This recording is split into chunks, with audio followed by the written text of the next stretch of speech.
Day to day Bharat में आपका स्वागत है। मैं हूं अमर। अमेरिकी राष्ट्रपति डोनाल्ड ट्रंप ने राष्ट्रीय सुरक्षा के खतरे का हवाला दिया है और ईरान और अफगानिस्तान सहित 12 मुल्कों के नागरिकों के लिए अमेरिका में प्रवेश पर पूर्णतः पाबंदी लगा दी है।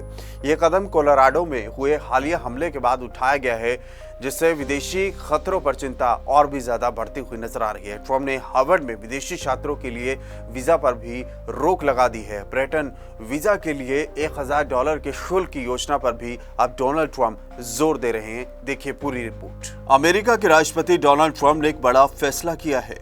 डोनाल्ड ट्रंप सख्त दिल हो गए हैं। उन्होंने अफगानिस्तान और ईरान सहित कुल 12 मुल्कों के नागरिकों की अमेरिका में एंट्री पर बैन लगा दिया है। ट्रंप ने हाल ही में एक घोषणा पत्र पर हस्ताक्षर कर दिए हैं।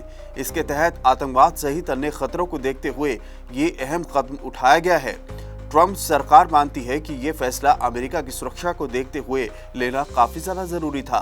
ट्रंप सरकार की घोषणा के मुताबिक अफगानिस्तान, म्यांमार, चाड, कांगो गणराज्य, Equatorial Guinea, Eritrea, Haiti, Iran, Libya, Somalia, Sudan और यमन के नागरिकों के अमेरिका में प्रवेश को पूर्णतः पाबंदी के तौर पर देखा जा रहा है। इसके साथ ही बुरुंडी, क्यूबा, लाओस, सियरा और टोंगो, तुर्कमेनिस्तान और वेनेजुएला के नागरिकों के प्रवेश को आंशिक रूप से बैन कर दिया है। अमेरिकी राष्ट्रपति ने कहा है कि उन्होंने प्रतिबंध के दायरे को तय करने में विदेशी नीति और राष्ट्रीय सुरक्षा और आतंकवाद विरोधी लक्ष्यों का पूरा ख्याल रखा है। राष्ट्रपति ट्रंप का कहना है कि दूसरे मुल्कों से आने वाले वीजा का टाइम खत्म होने के बाद भी अमेरिका में अवैध रूप से लोग रुक जाते हैं, इसका भी हम पूरा ख्याल रखेंगे। अमेरिका की ये घोषणा 9 जून से लागू कर दी जाएगी। ये पहली बार नहीं है कि जब ट्रंप ने यात्रा प्रतिबंध से जुड़ा कोई फैसला सुनाया हो। इससे पहले भी ऐसा हो चुका है।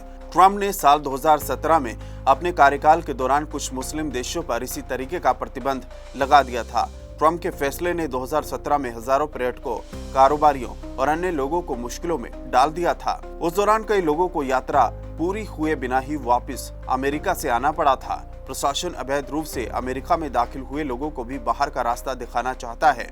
ट्रंप लगातार अपने बयानों से दुनिया को हैरान कर रहे हैं। पिछले दिनों से चल रहा हार्वर्ड विश्वविद्यालय विवाद एक बार फिर से सुर्खियों में आ गया है, क्योंकि ट्रंप ने हार्वर्ड में विदेशी छात्रों के लिए वीजा पर प्रतिबंध लगा दिया है। इसकी जानकारी व्हाइट हाउस से उन्होंने दी है। व्हाइट हाउस ने यह कहा है कि अमेरिकी राष्ट्रपति डोनाल्ड ट्रंप ने हार्वर्ड विश्वविद्यालय में विदेशी छात्र वीजा को प्रतिबंधित करने के लिए एक घोषणा पत्र पर हस्ताक्षर कर दिए हैं।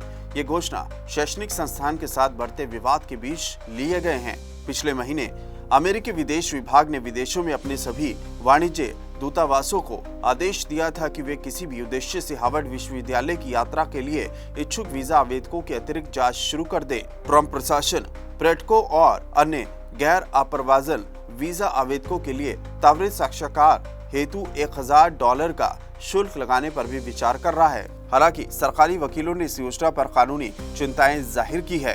राष्ट्रपति डोनाल्ड ट्रंप के गोल्ड कार्ड के दृष्टिकोण के साथ काफी चीजें सुर्खियों में आई हैं, जो $50 लाख में अमेरिकी नागरिक देने की योजना बताती है और इससे कई लोग सीधी नागरिक अमेरिका की ले सकते हैं। हालांकि राज्य विभाग की कानूनी टीम ये कहती है कि इस योजना के व्हाइट हाउस बजट कार्यालय द्वारा अस्वीकृति दिए जाने या अमेरिकी अदालत में खारिज किए जाने की भी संभावनाएं बढ़ गई हैं।